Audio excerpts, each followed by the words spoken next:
Viet বলছিলেন যে comrade Prabir হালদারের মৃত্যুর পরে 1 মাসের বেশি সময় পেরিয়ে গেছে, কিন্তু এখনো মেনে নেওয়া যাচ্ছে না যে কমরেড সুমিত, কমরেড প্রবীর হালদার আমাদের মধ্যে নেই। খুব বাস্তব কথা। এমন একজন প্রাণবন্ত মানুষ এবং এমন একজন নিরলস কর্মযোগী, এক অর্থে কমিউনিস্ট কর্মযোগী, হঠাৎ করে এরকম প্রায় বিনা নোটিসে হঠাৎ করে আমাদের ছেড়ে চলে গেলেন, তাকে হারাতে হলো। তা ভাবা সত্যি খুব কঠিন। আমার মনে আছে সম্ভবত সেপ্টেম্বর মাসে আমাদের একটা কেন্দ্রীয় কমিটির মিটিং হচ্ছিল ধানবাদে। তার ঠিক আগেই কমরেড একে রায়ের নেতৃত্বে যে মার্ক্সবাদী সমন্বয় সমিতি, তারা আমাদের সাথে যুক্ত হয়েছিল। তা সেই উপলক্ষে একটা বড় ঐক্য সমাবেশ আমরা ধানবাদে করেছিলাম। তারপরে কেন্দ্রীয় কমিটির মিটিং ছিল। ঠিক তখনই সম্ভবত আরজি করের ঘটনাটাও ঘটেছে। কমরেড সুমিত সে মিটিংয়ে ছিলেন এবং আমাকে তখনই বললেন যে আমরা 18ই ডিসেম্বর কমরেড বিনোদ মিশ্রের প্রয়াণ দিবস, যেটা আমরা সংকল্প দিবস হিসেবে প্রতি বছর উদযাপন করি, তো কোন্নগরে পার্টি অফিস হবে, সেটা আমরা করছি, আপনাকে আসতেই হবে সেদিন। আপনি ওই দিনটাকে ইয়ে করে রাখুন, 18 ডিসেম্বর অন্য কোথাও কোনো কর্মসূচি রাখবেন না, আমাদের জেলায় আপনার আসতে হবে। এবং আমার মনে আছে 18 ডিসেম্বর যখন পৌঁছলাম, আমরা বললাম ঠিক আছে, অফিস উদ্বোধন হবে, অফিস উদ্বোধনের সাথে সেই আমরা একটা কর্মী সম্মেলনও সেই সময় করে নিই। তো কমরেড সুমিত তো এক কথায় রাজি, এক কথায় সেখানে কোন্নগরে ওই ব্যস্ততার মধ্যে অফিস উদ্বোধন, তার পাশাপাশি একটা কর্মী সম্মেলন, সবকিছু করা হলো। আর তার ঠিক পরেই সম্ভবত জানুয়ারি ফেব্রুয়ারি সেই সময় খবরটা পাচ্ছি যে কমরেড সুমিত অসুস্থ। শেষ যখন আমি দেখা করতে এলাম, তখন মাঝখানে কিছু সময়ের জন্য কমরেড পিজি থেকে ছাড়া পেয়ে ওই কোন্নগরে ওই আমাদের নতুন পার্টি অফিস শ্রমিক, সেখানেই তিনি এসেছিলেন, সেখানেই দেখা হলো। তখন কথা হচ্ছিল, পরিষ্কার বোঝা যাচ্ছে অত্যন্ত কষ্টের মধ্যে আছেন, অত্যন্ত অস্বস্তির মধ্যে আছেন। কথা বলতে কিছু খেতে পারছেন না, কিছু খেলেই বমি হয়ে যাচ্ছে, যে বসে একটু কথা বলছেন। কিন্তু তার মধ্যেও খানিকক্ষণ যখনই কথা হচ্ছে চিকিৎসা নিয়ে, বিভিন্ন রিপোর্টগুলো আমি দেখছিলাম, তারপর আমাকে বলে যে একটু ছাড়ুন, আমাকে একটু অন্য রিপোর্ট শোনা, অন্য কোথায় কি হচ্ছে, বিহারে কি হচ্ছে আর কোথায় কি হচ্ছে। বেশিক্ষণ না, আমার হয়তো বেশিক্ষণ সময় ছিল না, হয়তো 20 মিনিট কি আধা ঘন্টা আমরা বসেছিলাম। সেই সময়ও দেখলাম যে পার্টি অগ্রগতি নিয়ে, পার্টির কাজকর্ম নিয়ে, গোটা দেশে কোথায় কি হচ্ছে, বিরাট একটা আগ্রহ নিয়ে সেটা শুনছেন তখন সে অবস্থায়। যেটা পরে আমি তো আসতে পারিনি, যখন চিকিৎসার সময় ছিলেন, মৃত্যুর খবরটাই পেলাম। কিন্তু যে কমরেডরা গিয়েছেন, যারা শেষ মুহূর্ত ছিলেন, তাদের অনেকের কাছে এই খবরটাই শুনেছি। তো এমন একজন মানুষ 4 দশক ধরে, এবং যেটা এখানকার হুগলির কমরেডরা খুব যারা কাছ থেকে দেখেছেন এবং তাদের কাছে ছবিটা অত্যন্ত জীবন্ত, যে একজন কমিউনিস্ট সংগঠক, তার যে একটা বহুমুখী সর্বক্ষণের কর্মী মানে তো শুধু সবটা সময় পার্টির জন্য দিতে হবে তা তো নয়। এই সবটার সময় পার্টির জন্য দিয়ে সমস্ত ফ্রন্টে, সমস্ত জায়গায়, জীবনের সমস্ত প্রশ্নে, সমাজ পরিবর্তনের সমস্ত প্রশ্নে পার্টি গঠন করতে হবে। এবং পার্টি গঠন করা মানে তো শুধুমাত্র একটা পার্টির সংগঠনে সদস্য ভর্তি করা নয়। পার্টি গঠন করার মানে হচ্ছে যে আমরা যে প্রতিদিনের দৈনন্দিন যে কাজকর্মগুলো করি, এত মানুষের সাথে এত রকমের আমাদের যোগাযোগ হয়, এত রকমের আন্দোলন হয় বিভিন্ন প্রশ্নে, সেই সমস্তগুলোর মধ্য দিয়ে কমিউনিস্ট চেতনা গঠন। আন্দোলন তো প্রচুর হয়, আমরা সব জানি যে বিভিন্ন প্রশ্নে আন্দোলন দানা বাঁধে, একটা সময় থাকে 3 মাস 6 মাস, কখনো কখনো 1 বছর, ইস্যু ভিত্তিক আন্দোলন। সেই ইস্যু ভিত্তিক আন্দোলন করে সে আন্দোলনের জন্য যা করতে হবে, যত মিছিল, যত মিটিং, সব কিছু করলাম। কিন্তু সব কিছু করার মধ্য দিয়ে সে আন্দোলনটা হঠাৎ একটা সময় পরে ফুরিয়ে গেল। সেই আন্দোলনটার মধ্য দিয়ে 5টা নতুন কমিউনিস্ট তৈরি হলো না, সেই আন্দোলনটার মধ্য দিয়ে নতুন কর্মী তৈরি হলো না, সেই আন্দোলনের মধ্য দিয়ে আমাদের চেতনার কোনো রকম কোনো বিকাশ ঘটলো না। তাহলে তো ভাবতে হয় যে আন্দোলনগুলো বোধহয় কোথাও একটা অসম্পূর্ণ থেকে যাচ্ছে, কোথাও একটা স্বতঃস্ফূর্ততার মধ্যে। কমিউনিস্ট পার্টি গঠন মানেই আমরা যারা মার্ক্সবাদ লেনিনবাদ জানি বা ফলো করার চেষ্টা করি, আমরা জানি যে কমিউনিস্ট পার্টি মানে হচ্ছে একটা সচেতন হস্তক্ষেপ, একটা সচেতন ভাবে। কারণ সমাজটা এই মুহূর্তে যে পরিবেশের মধ্যে আমরা আছি, এই যেমন এখন যে অবস্থায় আছি, পহেলগামের পরে, মুর্শিদাবাদের পরে, প্রতিদিন যে শ্বাস নিচ্ছি সেই হাওয়াটা হয়ে গেছে সাম্প্রদায়িক। 5টা লোকের সাথে কথা বললে তার মধ্যে 4টে লোক হয়তো আপনাকে বলবে কি করে হিন্দুদের মেরে দিচ্ছে, দেখো এখন আর অন্য কিচ্ছু ভাবার সময় নেই, এই সময়টা আর অন্য কিচ্ছু, কৃষক শ্রমিক, কার কি চাকরি আছে চাকরি নেই, কে বেতন পাচ্ছে পাচ্ছে না, ঘর আছে ঘর নেই, এটা ওরা স্লোগান দিয়েছে। ভাতের নয়, জাতের লড়াই।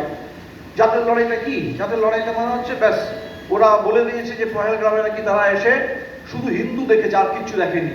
কে কোন জাতির লোক, কোন ভাষার লোক, উত্তর ভারতের লোক কি দক্ষিণ ভারত, তারা নাকি কিছুই নাকি দেখেনি, তারা শুধু হিন্দু দেখেছে আর মেরেছে। অতএব তোমাকেও তাই করতে হবে, অতএব তোমাকেও তাই করতে হবে, আর কিচ্ছু দেখতে হবে না, মারো মারো। তো এই যে একটা পরিবেশের মধ্যে আমরা আছি, এই পরিবেশের মধ্যে এই যে একটা বিষাক্ত যে আবহাওয়া, এটা তো আমরাও প্রতিদিন শ্বাস নিচ্ছি।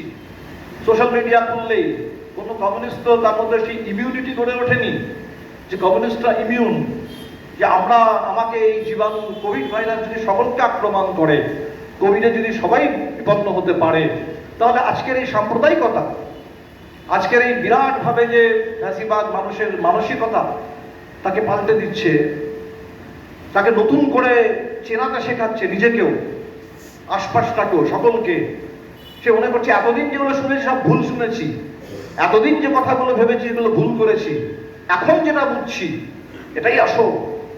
এই যে একটা মানুষকে পরিবর্তন করে দিচ্ছে এইরকম একটা সময়ে, তাহলে মানুষের সেই চেতনায় যদি ঘা না দিতে পারি, এইখানে যদি একটা প্রতিরোধ না খাড়া করতে পারি, প্রতিরোধ বলতে আমরা অনেক সময় ভাবি যে বুক চিতিয়ে দাঁড়াতে হবে, বুক চিতিয়ে দাঁড়াতে হবে, একটা দাঙ্গার বিরুদ্ধে নিশ্চয়ই দাঁড়াতে হবে। কিন্তু শুধুমাত্র শারীরিক প্রতিরোধ নয়, এই মানসিক প্রতিরোধ, এই মতাদর্শগত প্রতিরোধ, এই চেতনার প্রতিরোধ, এইটা যে গড়ে তুলতে হবে। তাহলে একজন সর্বক্ষণের কমিউনিস্ট নেতা মানে হচ্ছে তিনি সারাক্ষণ এটা ভাববেন এবং করবেন, সমস্ত পরিস্থিতির মধ্যে, যত রকম কঠিন পরিস্থিতি হোক না কেন, সেই কঠিন পরিস্থিতির মধ্যে দেখবেন অন্ধকারের মধ্যে একটা আলো দেখা যায়। তো আমি অন্ধকারটাই শুধু দেখবো নাকি সেই অন্ধকারের মধ্যে একটা কোনো আলোর উৎস দেখবো, এবং যদি আলো একটু দেখা যায় সেই আলোটাকে দেখে সেটা শুধু নিজের মধ্যে আটকে রাখা না, সেটা অন্যদের মধ্যে দেখানো, এবং সেই আলোটাকে, অন্ধকারের বিরুদ্ধে আলোর লড়াই। আমরা তো এই আইপিটি এর সেই সময় ভুখকে খিলাফ ভাত কে লিয়ে, রাত কে খিলাফ রাত কে লিয়ে, এটাই তো লড়াই, এটাই তো দ্বন্দ্ব। এই পরিস্থিতি, এই সমাজ, এটা তো আমাদের জন্য তৈরি হয়নি যে আমরা এখানে কমিউনিস্ট পার্টি করবো আর একটা বিপ্লব করবো, তার জন্য চারদিকে সমস্ত পরিস্থিতি আমাদের অনুকূল, এমনটা তো নয়। মার্ক্স তো বলে গেছেন যে কমিউনিস্ট পার্টি করা মানে হচ্ছে, মার্ক্সবাদ করা মানে হচ্ছে হাতের কাছে যা আছে, এই সমাজ কোন সমাজে আমি জন্ম নেবো সেটা আমার হাতে নেই, সমাজটা কেমন আমার হাতের মধ্যে নেই।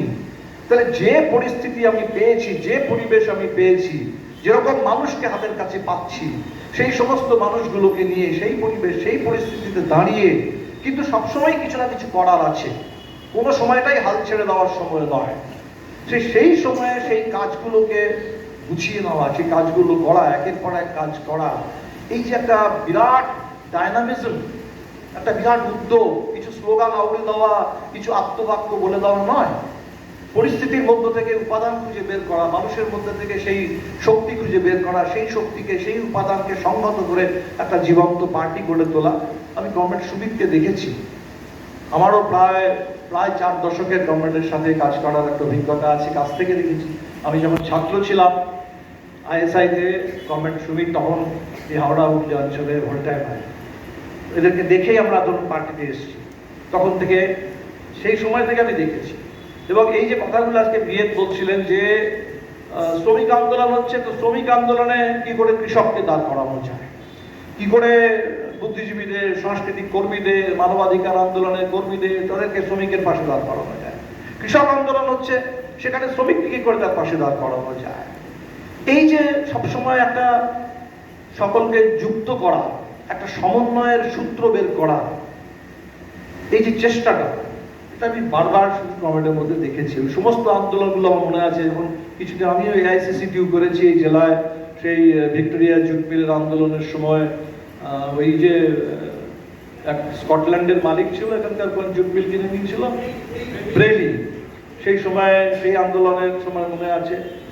সেখান থেকে শুরু করে যে সিঙ্গুর নন্দীগ্রামের কথা বললেন, তেলিনী পাড়ার কথা আপনারা বললেন, এই সাম্প্রতিক নির্বাচনের কথা বললেন, সমস্ত সময়ে আমি কমরেড সুমিতকে দেখেছি যে নিরলস ধরেন এবং কোথাও আটকে পড়েননি যে আমি এই আন্দোলনটা বুঝি, এই পরিস্থিতিটা বুঝি, ওটা ঠিক বুঝি না, এইরকম একটা পরিস্থিতি সামলে উঠতে পারি, এইরকম একটা থাকলে পরে করতে পারি, কিন্তু এর বাইরে যদি অন্য কিছু ঘটে যায় তখন এটা তো হবে। আমরা তো ভাবিনি, কে ভেবেছে পশ্চিমবাংলায় 34 বছর এখানে একটা বামপন্থী সরকার ছিল, পশ্চিমবাংলায় এমন একটা বিধানসভা আসবে যেখানে একজন বামপন্থী বিধায়ক থাকবে না, এটা ভেবেছিল? পশ্চিমবাংলায় বিজেপি লাফিয়ে লাফিয়ে বাড়ছে, তাহলে একটা সম্পূর্ণ বিপরীত পরিস্থিতি। এটা নিয়ে আমি কাউকে দোষ দিতে পারবো না, কারোর কাছে কমপ্লেন করার কিছু নেই। এটা কেউ আমাদের বিরুদ্ধে ষড়যন্ত্র করে এরকম একটা করে দিয়ে গেছে এমনটা নয়, এটা ঘটেছে। কেন ঘটেছে, কিভাবে ঘটেছে, কতদিনে ঘটেছে, সেটা আলাদা প্রশ্ন, সেগুলো প্রশ্ন থাকতে পারে। কিন্তু যখন ঘটে গেছে, এই ঘটে যাওয়া একটা বিপরীত পরিস্থিতিতে এখানে আবার কি করে উদ্যোগ ফিরে পেতে হবে, আজকের প্রশ্নটা এখানটায়। বামপন্থার পুনরুত্থান এখানে কি করে ঘটবে? আমাদের এই এত মিটিং মিছিল আন্দোলনের মধ্যে দিয়ে অন্তত 1 ডজন আবার বামপন্থী বিধায়ক তারা বিধানসভায় কি করে পৌঁছবেন, আবার পশ্চিমবাংলার বামপন্থী আন্দোলনের কথাটা সংসদে গিয়ে কেউ কি করে তুলবেন, এই যে জায়গাটা আমরা আজকে পিছিয়ে এসেছি, এখান থেকে আমরা এগোতে হবে। তো সেই জায়গায় আমি দেখেছি কমরেড সুমিত সমস্ত সময়ে, সেই সময়ের পরিস্থিতি পাল্টেছে। 80-র দশক একরকম ছিল, 90-এর দশক একরকম ছিল, নতুন ইকোনমিক পলিসি এসছে, ছাঁটাই শুরু হয়েছে, সোভিয়েত ইউনিয়ন পড়ে গেছে, মানুষের অনেক ধাক্কা খেয়েছে, স্বপ্ন ভঙ্গ হয়েছে অনেকের, অনেক কিছু। সেখান থেকে শুরু করে বামফ্রন্ট সরকার ছিল, বামফ্রন্ট সরকার চলে গেছে, তৃণমূল কংগ্রেস এসছে রাজ্যে, তার যে দাপট, তার যে তাণ্ডব, সেটাও আমরা দেখছি। আর বিজেপি হঠাৎ করে মনে হচ্ছে পশ্চিমবাংলায় আমরা কোনোদিন যেটা ভাবতে পারতাম না, কোনোদিন যেটা ভাবতে পারতাম না, এখন লাফিয়ে লাফিয়ে এখানে ধরুন বিজেপি বাড়ছে। তো এমন একটা বিরাট পরিস্থিতির মধ্যে পরিবর্তন ঘটে গেছে। তাহলে এই পরিবর্তনশীল পরিস্থিতিতে একজন কমিউনিস্ট সংগঠক, একজন কমিউনিস্ট নেতা কোন রকম নিরুৎসাহ না হয়ে, নিরুৎসাহ না হওয়াটা শুধু আবেগের উপর নির্ভর করে না। আবেগ দিয়ে তো আমরা যা খুশি বলতে পারি, যা খুশি গলা বুক চিটিয়ে, মানে গলা ফাটিয়ে অনেক কিছু বলে দিতে পারি। আমরা কি বললাম না বললাম কিছু আসে যায় না, পরিস্থিতিটা কি, সেই পরিস্থিতিটাকে পাল্টানো, মানুষগুলোকে আবার নতুনভাবে ভাবতে, তার জন্য যুক্ত করা। এই পুরো 4 দশক ধরে কখনো শ্রমিক ফ্রন্ট, কখনো কৃষক ফ্রন্ট, কখনো শিল্পাঞ্চল, কখনো গ্রামাঞ্চল, কখনো ছাত্র যুব, কখনো মহিলা, কখনো আদিবাসী, একের পর এক উদ্যোগ।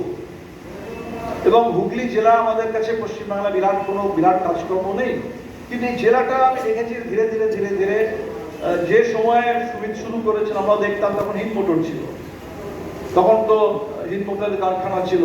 সেই হিন্দ মোটরে আমাদের কাছে যাদবজি ছিলেন, বিজয়দা ছিলেন, ঘোষালদা ছিলেন, হিন্দ মোটরের শ্রমিকরা ছিলেন, পুরনো কমরেডরা, তাদের নিয়ে সেখান থেকে সুমিত শুরু করেছিল।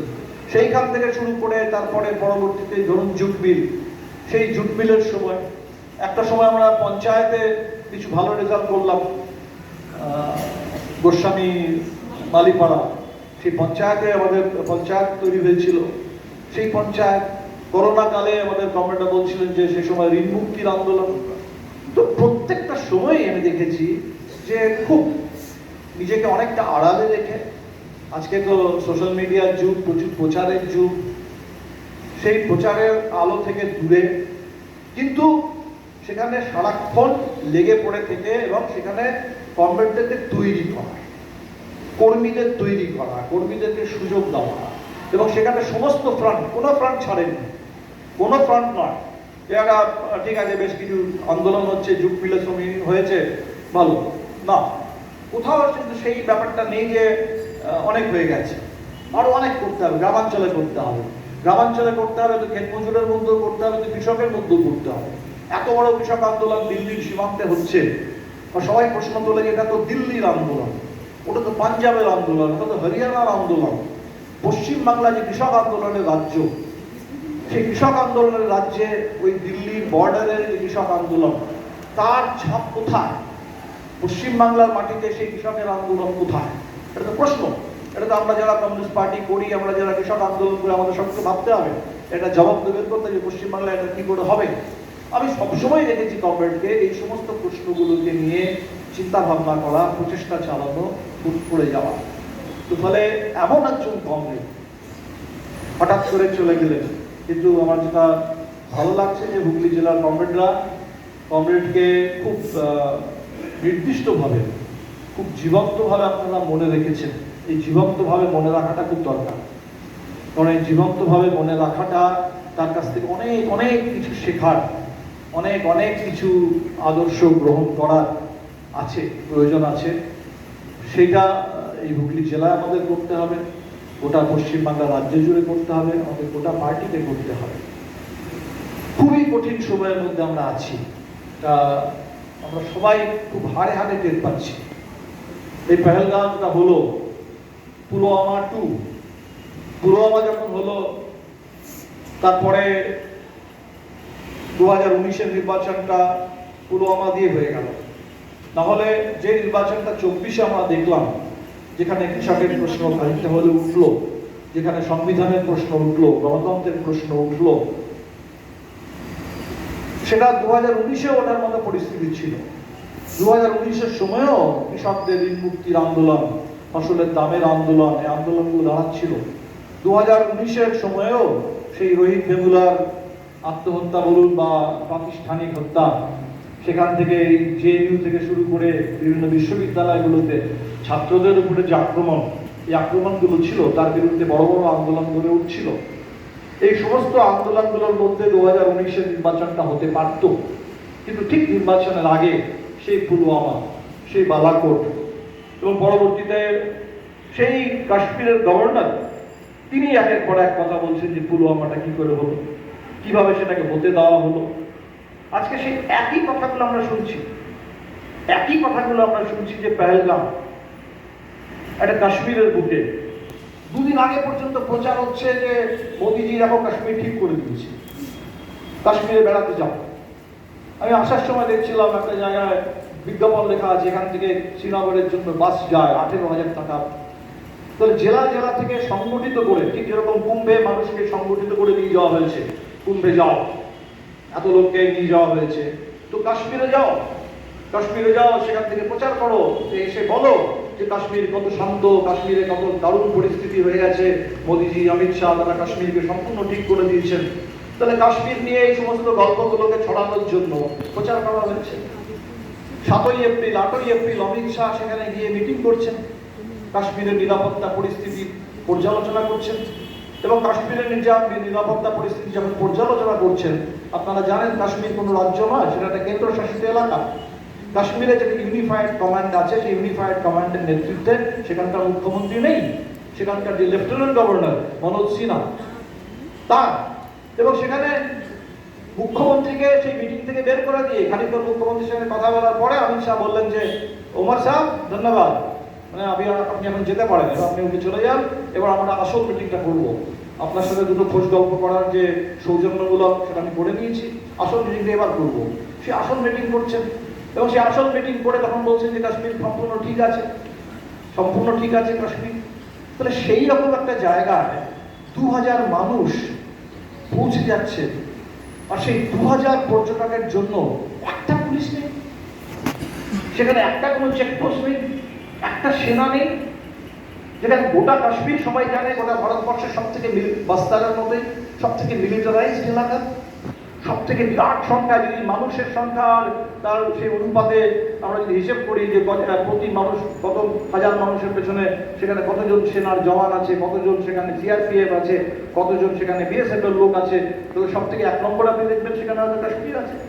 তাহলে সেই জায়গায় সেই রকম একটা রাজ্যে 2000 মানুষ, তাদের সামনে তাদেরকে বাঁচানোর জন্য সেখানে একটা লোক নেই। আজকে এই যে এত বড় প্রশ্নটা, অনেকে বলছে এটাকে নিরাপত্তা ব্যবস্থায় কোনো মানে ওটাকে কি বলে ভুল, তো নিরাপত্তার ব্যবস্থাটাই তো ছিল না। ব্যবস্থা থাকলে তো তার মানে ব্যবস্থা বলতে কোথায় কি ভুল হয়েছে, ভুল চুক আপনি দেখবেন। হঠাৎ করে সেখানে কোনো নিরাপত্তার ব্যবস্থাই নেই, এমন একটা নিরাপত্তাহীনতার মধ্যে এই মানুষগুলোকে ঠেলে দেওয়া হলো, তারা মারা গেলেন। তখন অল পার্টি মিটিং হচ্ছে, সেই অল পার্টি মিটিংয়ে আমরা ডাক পাইনি। সিপিআইএম এর মাত্র 2 জন এমপি, আরে 1984 সালে বিজেপিরও মাত্র 2 জন এমপি ছিল। তুমি এখন এমপি গুনবে 2 জন এমপি কি 5 জন এমপি, সেটা দেখে অল পার্টি মিটিং হবে? অল পার্টি মিটিং আমরা যেতে পারলাম না। যারা গেলেন তাদের কাছে শুনলাম সেই অল পার্টি মিটিংয়ে সেখানে এই সমস্ত প্রশ্নগুলো নিয়ে কথা উঠলো, তার কোনো সত্যিকারের জবাব পাওয়া গেল না, কোনো জবাব পাওয়া গেল না।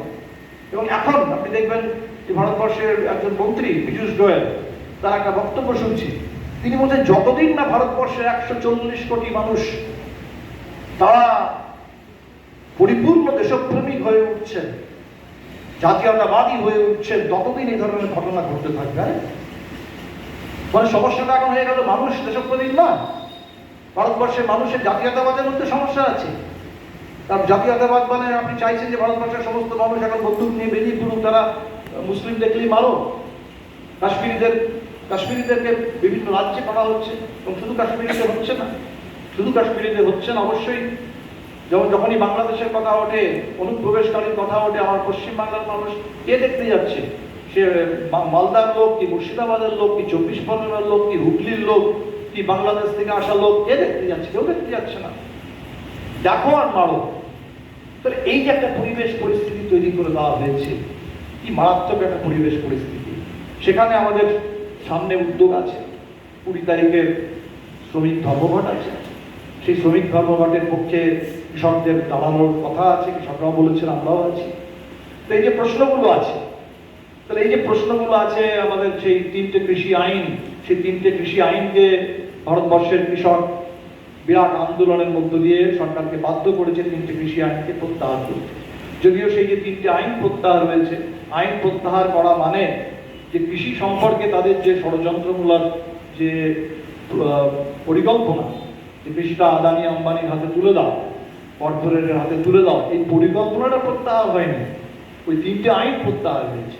ফলে কোনোভাবে আবার কায়দা করে সেই পরিকল্পনাটাকে বাস্তবায়িত করার জন্য কৃষি বিপণন নীতি আসছে, নতুন নতুন জিনিস আসছে, কিন্তু সেই 3টে কৃষি আইনের মতো 4টে শ্রম কোড এসছে। তাহলে 3টে কৃষি আইনকে যদি ভারতবর্ষের কৃষক আন্দোলন করে সরকারকে বাধ্য করতে পারে সেই কৃষি আইন প্রত্যাহার করতে, তাহলে ভারতবর্ষের শ্রমিক শ্রেণী, ভারতবর্ষের শ্রমজীবী মানুষ, আমরা কি পারি না?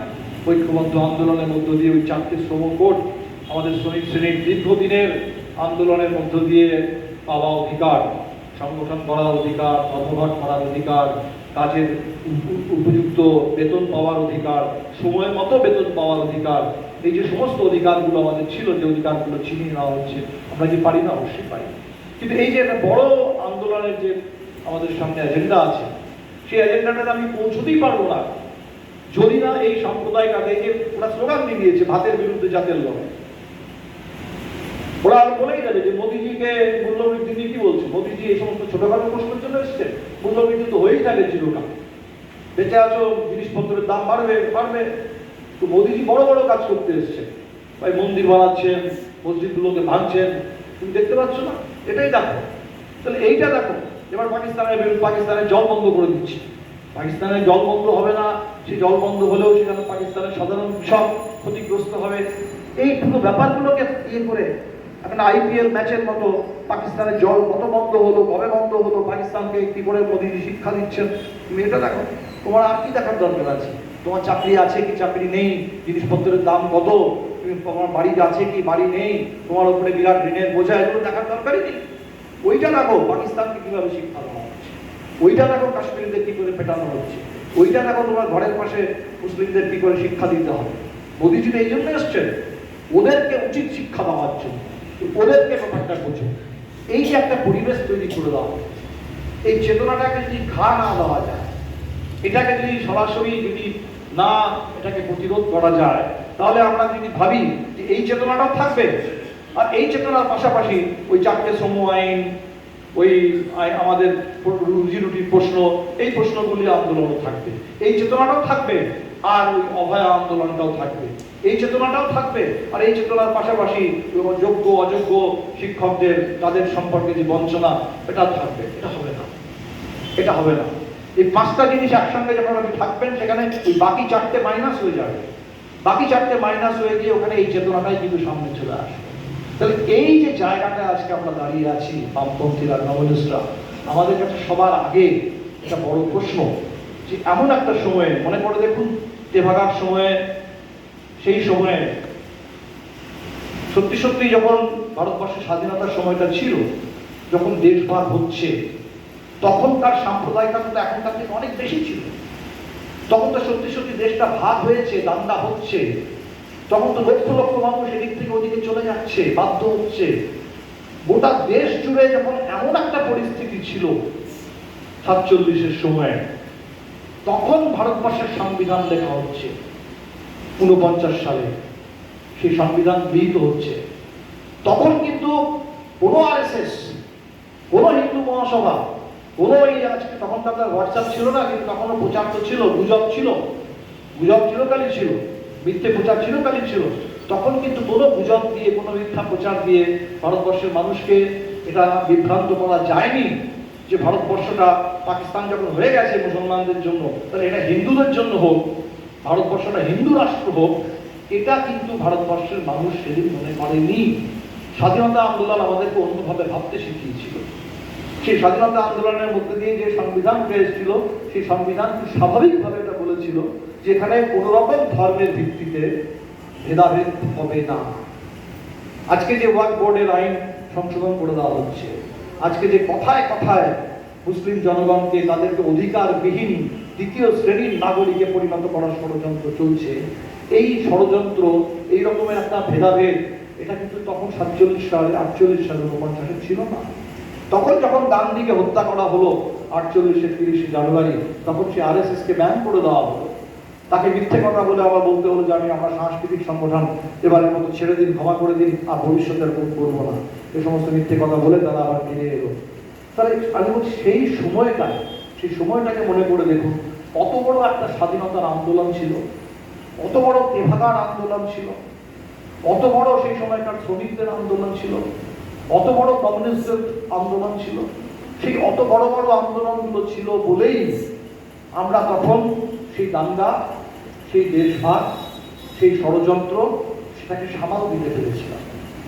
সেই সময়ের পশ্চিমবাংলা, সেটা কিন্তু আজকে ওরা বলে পশ্চিমবাংলার জনক হচ্ছে শ্যামাপ্রসাদ, বাংলার জনক হচ্ছে শ্যামাপ্রসাদ।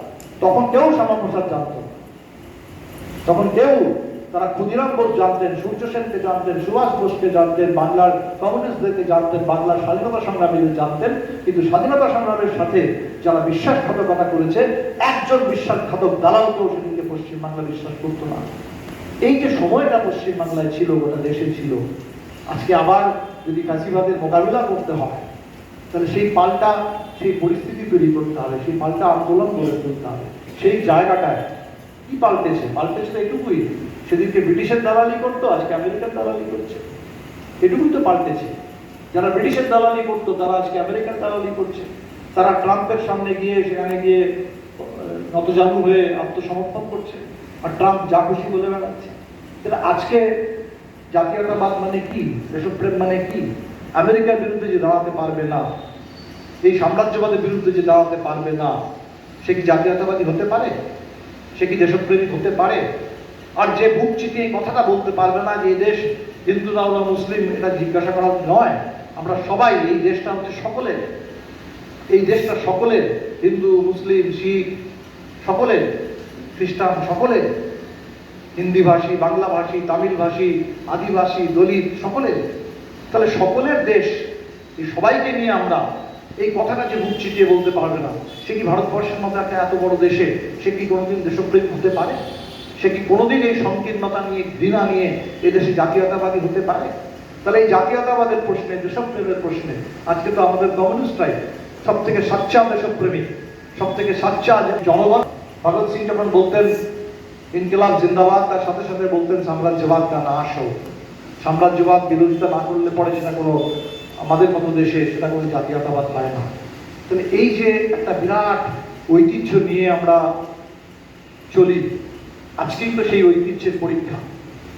এটা তো সেই পরীক্ষার সময় অনেক আউট অফ সিলেবাস প্রশ্ন চলে এসেছে, যে প্রশ্নগুলোর জন্য আমরা হয়তো ভেবেছিলাম যে আমরা তৈরি ছিলাম।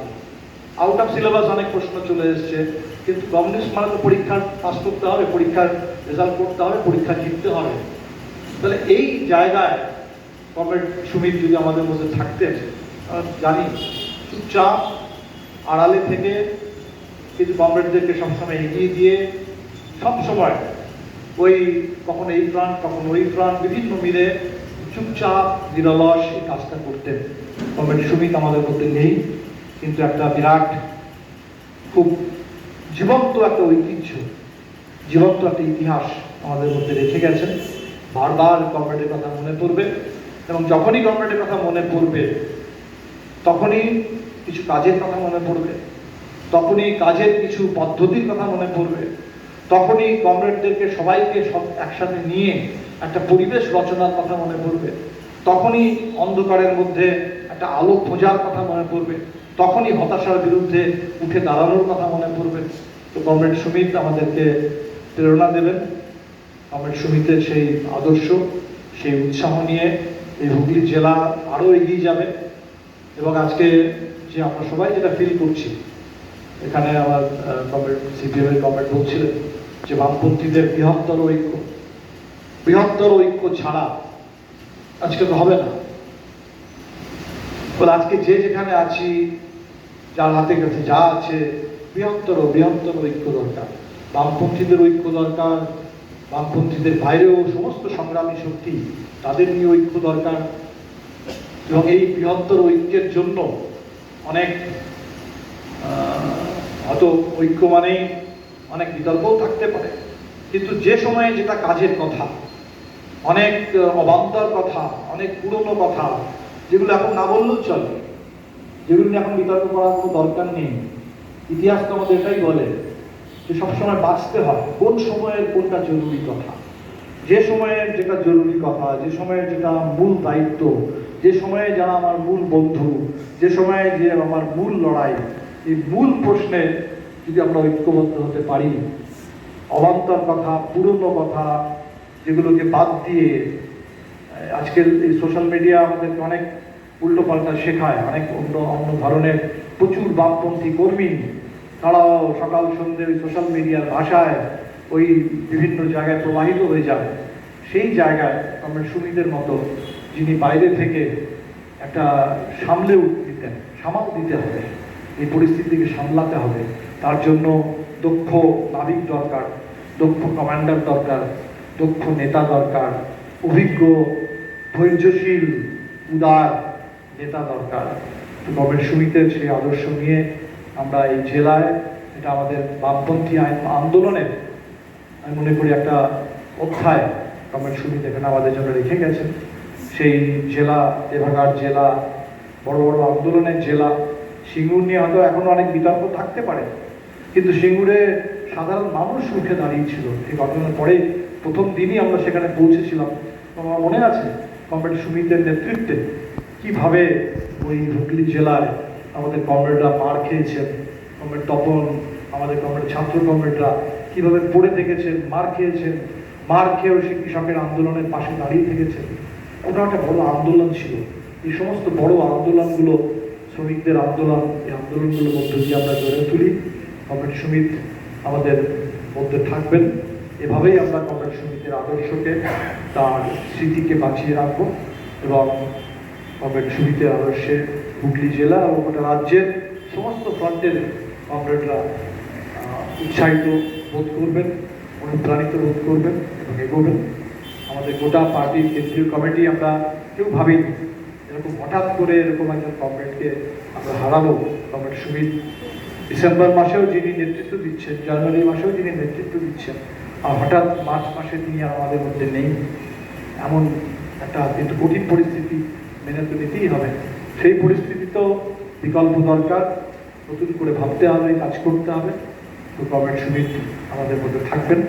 আপনাদের সকলের হয়ে কমরেড সুমিতকে শ্রদ্ধা জানাই, লাভ সেলাম জানাই, এবং গোটা পার্টি কমরেড সুমিতের যারা পরিবারের, তার ভাইরা, তার বোনেরা, আজকে সকালেই কমরেড সুমিতের বোনের সাথে দেখা করে এলাম নানিতে, আসতে পারেননি, তারও একটা হাত ভেঙে গেছে হঠাৎ করে, আসতে পারেননি এখানে। তার ভাই পুলক, তিনি হায়দ্রাবাদে আছেন, চিকিৎসার সময় বারবার এসছেন, আজকে আর আসা সম্ভব হয়নি।